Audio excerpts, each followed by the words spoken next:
Se aprobó en el Senado y se declaró de urgencia en 2 lecturas consecutivas la ley de reforma el proyecto 225 de residuos sólidos o el proyecto de reforma a la ley 225-20 de residuos sólidos. 2 lecturas consecutivas, un 7 de enero, cuando todos estábamos abriendo los regalos de los Reyes, nadie estaba pendiente de esa ley, pero se aprobó. Como se hacen muchas cosas en este país. En este gobierno principalmente. Pero el gobierno es el Congreso Nacional. El proyecto pero el Congreso Nacional. ¿Cómo empezó a hablar? Que es 73% PRMista el Congreso Nacional. El proyecto lo presentó Ramón Rogelio Genao. El documento que lleva los proyectos, que es el que lleva los proyectos de ustedes. Déjenme decirle de qué se trata. Genao es el que lleva los proyectos de ustedes para que no digan eso mismo, que lo llevaron ellos. El documento cuenta con 27 páginas y en ellos se plasman 38 artículos que establecen cambios y regulaciones más estrictas sobre el uso de materiales no biodegradables, y entre los cambios más controvertidos se encuentra la modificación del artículo 36, en el que se establece que toda persona jurídica o entidad, incluyendo las ONG, asociaciones sin fines de lucro, fideicomisos, fondos de inversión y cualquier tipo de patrimonio autónomo, o sea, todo el mundo, así como las entidades gubernamentales y cualquier otro ente que reporte a la DGI, deberá pagar una contribución especial obligatoria que va a ser astronómica. En lo adelante, según el proyecto de ley, la persona jurídica o entidad con ingresos de $1 millón de pesos va a pagar 1.200, mientras que los que tengan ingresos por 1 millón hasta 10 millones van a pagar 2.400 y los demás pagarán cerca de 10 millones de pesos dominicanos. Esta es una ley que sin duda pareciera ser una bomba atómica. No sabemos nosotros cómo un gobierno, si no está de acuerdo con lo que se está presentando, permite que se ponga un proyecto así, pero las contribuciones según el proyecto van a ser de orden obligatorio, independientemente de que usted tenga o no beneficio. Eso va a ser un impuesto peor que el del impuesto sobre la renta, peor que el ITEVI, peor que todos los impuestos que tenemos en este momento. Le pregunto a nuestra mesa de políticos si han visto dentro de este proyecto de ley la posible creación de un monopolio en torno al tema de la basura y el reciclaje, si han visto que se dará un aumento de todos los precios de la construcción y del sector energía, y que además este proyecto es un arma política en contra de los partidos de oposición y en beneficio de cualquier partido que esté en el gobierno y maneje DEO sostenible. Quisiera comenzar haciendo una cronología. Ya ese monopolio existe. Así es. De hecho, la ley de... Hay un atisbo, pero en este caso va a ser a nivel nacional. Correcto, pero la ley de residuos sólidos hay que recordar que fue aprobada en el año 2020, Yulisa. Ahora, ¿en qué contexto fue aprobada? Esa ley, previo a la salida del gobierno de Danilo Medina, tanto Danilo Medina como el consultor jurídico en ese momento, el profesor Flavio Darío Espinal, observaron la ley cuando iba a ser ya promulgada y objetaron una serie de artículos que esa ley establecía. Por ejemplo, ¿qué establecía la ley inicial que luego el PRM aprobó? Establecía que se iban a pagar las toneladas de basura recaudadas por las empresas que gestionaban los residuos sólidos, que me caben en una sola mano, y que algunos de esos dueños de empresas, propietarios de esas empresas, tienen vínculos o fueron ministros del gobierno, del PRM, esas toneladas tenían que ser pagadas de manera retroactiva. Es decir, lo que usted ya había recogido. Pero ¿cómo usted podía realmente verificar la cantidad de toneladas que se habían recogido si no estaba certificado por algún tipo de veedor o de supervisor? Sino que simplemente la empresa tenía la posibilidad de decir qué cantidad supuestamente había recogido. Eso se aprobó aquí, con la anuencia del Partido Revolucionario Moderno. Insisto, bajo el hecho de gravedad, bajo la agravante de que Danilo Medina la había observado la propia ley, precisamente por eso. Porque el artículo 110 o 110 de la Constitución establece la irretroactividad de las leyes. Y precisamente solamente lo facilita cuando favorece al subyúdice, pero usted tener que pagarle a una empresa que supuestamente recogió toneladas de basura no le ayuda absolutamente en nada a la sociedad dominicana. Por lo que esta modificación de la ley es una profundización en ese hecho, digamos, abusivo frente no solamente al Estado dominicano, ya ahora de manera directa al contribuyente, porque establece una serie de montos a las empresas en virtud de sus ganancias, pero que realmente uno no comprende, porque la gestión de residuos sólidos en la República Dominicana no pudiera ser más deficiente. Este es un país en el que no hay cultura de reciclaje. Este es un país en donde no se aprovecha la basura como potencial combustible, por ejemplo, como sí ocurre en otros países. Es un país que medioambientalmente está desafiado con el tema de la basura y en donde la municipalidad tiene mucho que todavía darle a los ciudadanos. Un país que cuenta con vertederos a cielo abierto, que está en contra de todas las normativas medioambientales que se puedan obtener y que realmente hace falta mucha infraestructura para poder gestionar los residuos sólidos. Entonces, estamos hablando de una situación que realmente genera bastante crispación y yo diría que hasta irritación en quienes conocen el tema y saben, digamos, la metodología que se han utilizado para poder aprobar estas leyes. Mira, la verdad que hay temas que lo manejamos de una manera, tal vez sin pensar en el ciudadano. Tal vez los poderes fácticos, la lucha de las instituciones, que el poder municipal, que yo lo creo, es un poder del Estado, como decía Juan Duarte, que así lo concebía. No, lo establece la Constitución del 2010. Evidentemente, pero no se trata tal vez como un poder medio aislado, ¿verdad? Sí. Y es el primer entidad gubernamental cercana al ciudadano en los territorios. Tal vez el que vive en Gran Santo Domingo, sobre todo en la capital, no lo siente así. Pero cuando tú vas a ver en Independencia, que la única autoridad que hay cercana es la alcaldía o la primera, tiene un valor importantísimo. El manejo de residuos sólidos en el país ha sido manejado primero con una ignorancia total, hasta cierto punto, con un monopolio de histórico, de sectores que sí entendieron el proceso, y como tú decías, no solamente funcionarios de gestión actual, porque tengo que asumirlo, pero también exregidores, exalcaldes y demás, terminan y se retiran siendo expertos en materia municipal, pero también muchos hasta en su propia gestión constituyen empresas y daban servicios. Como no había una rigurosidad en el manejo de la ley, había eso. Incluso el tema del reciclaje tiene un componente tan primario y tan primitivo que no se puede mostrar logros de cómo se recicla la basura, habiendo empresas en los vertederos principales del país establecidos, e incluso la recogida de los desechos sólidos o de los materiales para ser reciclados, evidentemente con un buzo que va y recoge los plásticos que están ahí, se entra poniendo en juego su propia salud sin ningún tipo de equipamiento, mucho menos, y lo pasa a esa empresa y esa empresa recicla. Entonces, ¿dónde está el control? Entonces, llamemos las cosas como son. Hay una necesidad de organizar el manejo de residuos sólidos independientemente de los demás términos. Efectivamente, entonces vamos a los detalles. ¿Qué se busca con el proyecto de ley?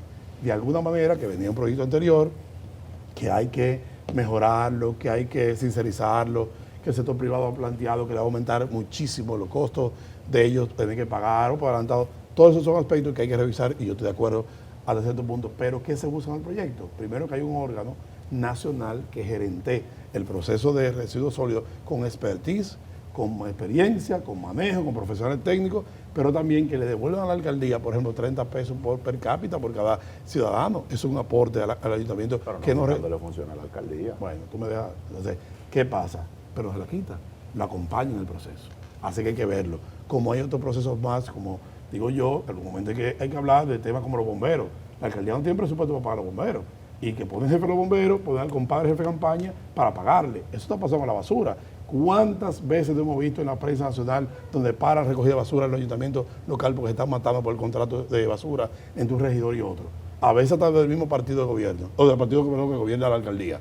Llámese el alcalde de un partido, pero el regidor, como no lo llamaron para negociar el contrato, o lo que sea, no vota en el proyecto o se arman un sinnúmero de situaciones. ¿A quién afecta finalmente? A la población. O sea, es un tema de manejo. Ahí hay falta mucha transparencia en la parte municipal. Yo soy muy amigo de muchos alcaldes, tengo proyectos con ellos, no todos lo manejan igual y no de ahora solamente, eso viene históricamente en el manejo. Yo recuerdo el proyecto Dominicana Limpia y ese proyecto que muchos impulsamos y apoyamos, aunque fuéramos de oposición, lo veíamos como una salvación para transversalizar, que me gusta mucho usar la palabra, o homogenizar los procesos de manejo de desechos sólidos. Pero después que pasó el proyecto, nos dimos cuenta que el vertedero Villa Altagracia, de mi provincia, no puede utilizarse relleno sanitario porque fue mal gestionado. Nos hemos dado cuenta que en Santiago hay un problema, nos hemos dado cuenta que en San Luis hay un problema, y ni hablar el dolor de cabeza que Duquesa. Entonces, yo creo que definitivamente quieren llevarlo para Jaina, por ejemplo, la población se levantó, porque no hay un estudio serio técnicamente de cuáles son los lugares para lograrlo. Yo recuerdo también, y lo he visto, en Puerto Plata, frente a la entrada de Puerto Plata, que está el vertedero, lo pusieron muy bonito. Sin embargo, los aspectos turísticos que están por ahí, los proyectos turísticos, se quejan muchas veces de ese tema con el vertedero y hay muchísima gente del manejo. Entonces yo creo que sí hay que hacer una legislación de manejo de residuos sólidos. El fideicomiso que ha de manejarlo, lo que busca es que sea la operatividad a nivel general. Creo que tal vez hay que involucrar otras instituciones. Las alcaldías, como son electas en fechas diferentes, tienen funcionarios que no están amparados con la ley de función pública, sino con su propia legislación municipal, ver cómo homogenizamos esos convenios, pero es necesario, señores, buscar una legislación que maneje eso, porque eso es salud, eso es, como decía Yuri, eso genera otros componentes adicionales. Es necesario manejar el tema de la basura, pero en bienestar del país, claro. no en favor de un monopolio. Pero vamos a lo mismo. Y no construir un arma de monopolio y política para se le llama se llama monopolio, pero hay aspectos como el agua que lo maneja el Estado Dominicano, aunque regalaron el cobro. Entonces, al final, ese pero si el monopolio es del Estado, está bien. Correcto. Claro. Pero el fideicomiso no es de sector privado. Es constituido. ¿Quién va a manejar pero quien se decide encabezando es una persona del sector público. Eso es lo que se plantea. Y ahora mismo sí pasa. O sea, yo creo que también nosotros a veces vemos... el zar de la basura. No, vemos a veces fantasmas donde no hay. No, en este caso los hay. En este caso los hay. Desde mi punto de vista, nos vamos al temor político, a quién va a gobernar, a quién va a dirigir, pero entonces la población, ¿cuándo vamos a pensar en ello? Vamos arriba. Vamos a pensar en ello. Ley 225-20. Lo primero es resaltar eso. Eso es una ley del 2020. En pocas ocasiones vamos a tener la necesidad de una modificación de una ley tan reciente de su aplicación, a menos que sea una ley que se haya tomado de una arma política del momento, como ha acontecido con algunas normas que han tenido que ir a los tribunales de la República, y hay 40, 50 de sus artículos que han sido modificados, producto de la intención con la que se aplicó esta ley, que no es esta la condición que tiene esta ley, pues esta es una ley más técnica y que no tiene pues que ver con temas políticos.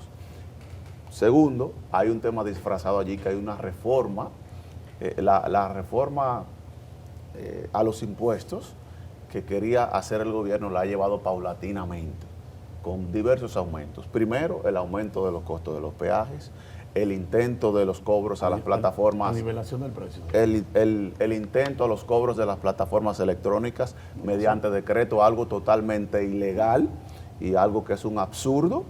Totalmente, pues todos sabemos que la imposición de impuestos solamente la puede hacer el Congreso de la República mediante leyes.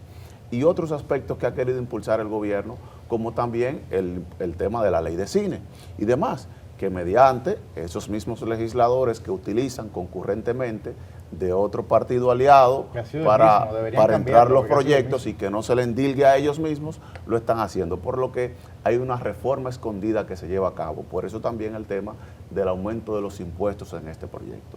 Pero por igual esto lleva la concentración y monopoliza el tema de la basura, el manejo de la basura, de los residuos sólidos, con las altas comillas de mejorar su gestión, lo lleva a un fideicomiso denominado DO Sostenible, que concentra todo el manejo de los recursos hacia esta institución, quitándole esa facultad que ya tienen las alcaldías, por lo que es totalmente innecesario. Si bien lo pueden hacer, pues entonces se puede hacer desde el manejo técnico. Hay que recordar que en el proceso electoral pasado, ¿cuál fue el rol que jugó, por ejemplo,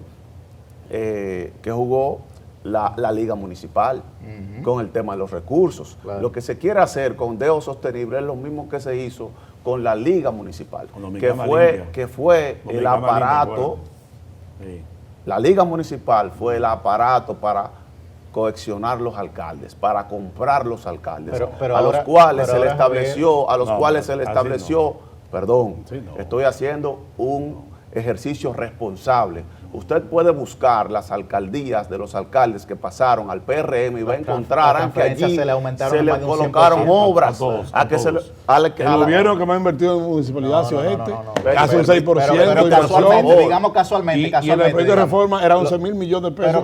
Pero casualmente lo que se pasaron de la oposición al PRM, casualmente. Y del PLD a la FUPU lo compraron también. Del PLD a la FUPU lo compraron. Vamos a dejar que Javier termine su idea. Por favor. Ustedes se hacen que la sostenemos. La oposición. Sométanlo entonces. ¿Dónde están los delitos electorales? Sométanlo. Por favor, permítanme. La oposición en su momento esto a la Junta Central Electoral, que es el órgano que debe de hacerlo, responsablemente se reunieron con los partidos y se le hizo la denuncia y se le hizo la muestra. Ahí está. Las alcaldías que pasaron al partido del PRM son las que tienen una mayor cantidad de obras hechas por el gobierno, ya sea desde la Liga o desde el Banco de Reservas o hasta cualquier instituciones públicas, las cuales fueron los mecanismos para hacerle llegar los recursos de cooptación a esos alcaldes. Como también se demuestran los nombramientos que hay de sus familiares y de sus cercanos en las diversas instituciones públicas. Hay programas de investigación en las que así lo reflejan. Lo que se quiere hacer con DEO Sostenible es lo mismo que se hizo desde la Liga Municipal, ahora con otra perspectiva. Si se quiere mejorar el tema de la gestión de los residuos sólidos, se puede hacer desde un aspecto de acompañamiento técnico, desde el mismo DEO Sostenible o desde la Liga Municipal Dominicana, que bien tienen estas facultades. Pero no concentrar el manejo de los recursos públicos sin veeduría, sin darle el seguimiento correcto y sin la transparencia que ameritan y necesitan. Pero vamos al hecho, vamos a pensar un poquitico, y quitamos el tema político, el tema para depósitos de final de desechos sólidos o estación de transferencia. Una alcaldía. Pero ya hay una ley para eso. Pero no, va bien, pero tiene que gestionarse. Entonces, una alcaldía pequeña va a recibir de un ayuntamiento grande posiblemente una cantidad importante de impacto en su territorio. Y siendo es parte, eso va a generar. Pero ya la ley de presupuesto establece. Por eso lo digo por Jaina. Es que Jaina va a recibir. Perdóname, no, pero lo va a manejar eficientemente. No solamente llevarlo. Es cómo logramos la cultura del reciclaje, cómo capacitamos. Se está trabajando con la cultura del reciclaje. Es que es la ley que lo plantea. La ley plantea. La ley no habla de educación sobre el reciclaje. Pero aquí yo tengo las notas de la ley. La ley habla de tecnificación para reciclaje, educación y formación. Pero yo tengo la nota aquí sacada de la ley. Vámonos a la circunscripción 1 del Distrito Nacional. Pero perdón, déjame decir algo siguiente, puedo cerrar. ¿Usted cree justo que Jaina recibiera toda la basura del Gran Santo Domingo sin participar directamente de un beneficio comunitario? Lo justo es que sea equitativo y que se trabaje por el bien del país y que sea a nivel nacional y que no sea la creación de un monopolio, sino la administración del Estado. Para dejárselo a la gente, Yulisa, a mí me preocupa ese fideicomiso. Porque como todo le preocupa a usted. No, perdón. Todo le preocupa. No, porque los fideicomisos, los recursos, no se pueden concentrar. No solo concentrar, no se pueden verificar. Un mecanismo transparente. Entonces, no, los fideicomisos no se pueden verificar los recursos. Así pasó con los fondos de Aerodón, que 8.000 millones de pesos fueron destinados a un fideicomiso y no se sabe, porque legalmente el fideicomiso no tiene que rendir cuentas. Y eso me preocupa. ¿Cuáles obras están ahí? Tenemos que irnos. Gracias a los Pero el mismo director de presupuesto dijo que los fondos entraron y que se lo destinaron a otras obras. Gracias a Benny Metz, a Javier Ubiera y a Yuri Rodríguez, que han estado esta noche con nosotros.